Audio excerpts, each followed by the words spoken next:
Good morning, everyone. Hope you've had a fantastic week and a fantastic weekend. I thought for my vlog this week, I'd start off with talking about a key question that a lot of you asked me on my last vlog. So in my last vlog, I used a terminology called a KRA, a key responsibility area. And many of you came back and asked me how that was relevant to the achievement of excellence. Well, in our minds, mostly, a KRA or a KPI, a key performance indicator, is something that we've relegated to as a conversation that happens with us during our annual performance review. It's a number that our manager or our leader uses in order to judge how we've performed against his or her set expectations. Well, a KRA or a KPI is a little more than that. What is it? Well, every organization has a strategic goal for itself, a destination that they want to reach. The KPI or the KRA is nothing more than a navigational map that allows the organization to reach strategic, operational, and cultural goals for itself. How is that? It's just a number.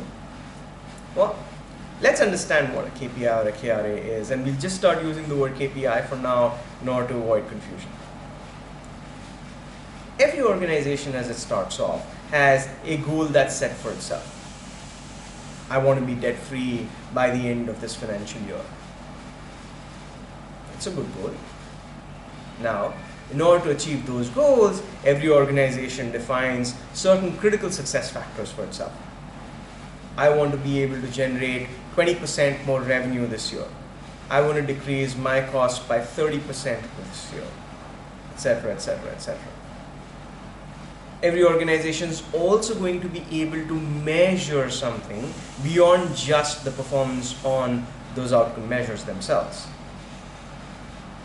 A KPI or a KRA is the marriage between what the organization can measure and what are the critical success factors that are essential for the organization to achieve its objective. In that sense, a KPI or a KRA is more than just a rating that's given to you. I like to use the terminology IPOC: input, process, output, outcome. A KPI or a KRA can and must have measures of all of these. Remember, the outcome is eventually what you want to achieve, but the outcome, the process, and the input is going to tell you whether you're on the right path of achieving that outcome or not. Leading indicators and lagging indicator. So how do you really go about forming KPIs or KRAs?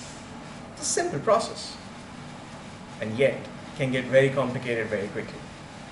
Let's talk about that a little bit. The very first step in forming a KPI or a KRA is understanding what is the outcome that we want to achieve. Clearly, that definition is needed. Again, break it down into its input, processes, outputs, and outcomes. And that gives you your first set of potential measurables that can form your KPIs. Third, start understanding what of these can be measured accurately, and can be measured with a certain amount of reliability and accuracy. This is where it starts to get a little tricky. You don't want to count upon subjective measures. You don't want to rely on manual input. A lot of these measures should essentially come from themselves as an output of every activity that an individual does. This is where the list starts to whittle down and get a little small. 4. You then start to understand if there are any processes or any measures that are related to each other. Can they be combined? Can it be made into a composite index? Requires a little bit more skill, but certainly worth the time, because you don't want to focus your attention on just one thing that's being measured 4 times in 4 different ways. If you can't really create a composite measure, segregate those out. Choose the one most important thing that you think will give you the right leading indicator to the outcome that you want to achieve.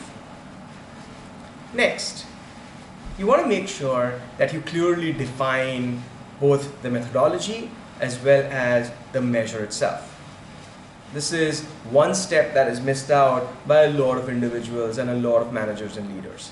Writing out that clear definition, the clear mathematical formula by which the KRA or the KPI is going to be calculated, and deciding upon the methodology by which that measure would be availed.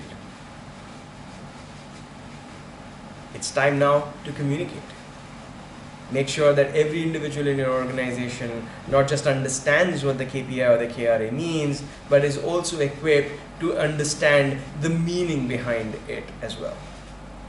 It's a little complicated statement. They should understand not just the definition of the KPI or the KRA, but also understand why that KPI or KRA is being measured in order to ensure what success outcome measure. Finally, it comes down to actually measuring it, benchmarking it, and visualizing it in a format that is understandable by everyone, and then repeating the same thing over and over again at a set frequency. Don't stick to your KRAs and KPIs once they are defined.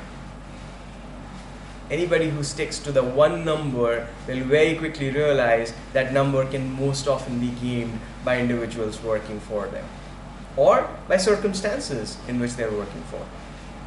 So, review and revise your KRAs and KPIs from time to time. Key performance indicators are a great strategy for ensuring the success of your organization. But there are certainly traps to avoid. If you haven't read, take a look at the HBR article on the 5 traps of performance measurement. And that gives you a good sense of how you have to be aware about what you're benchmarking against, what you're measuring, how numbers can be gamed, and what essentially you're going to do in order to avoid each one of these traps.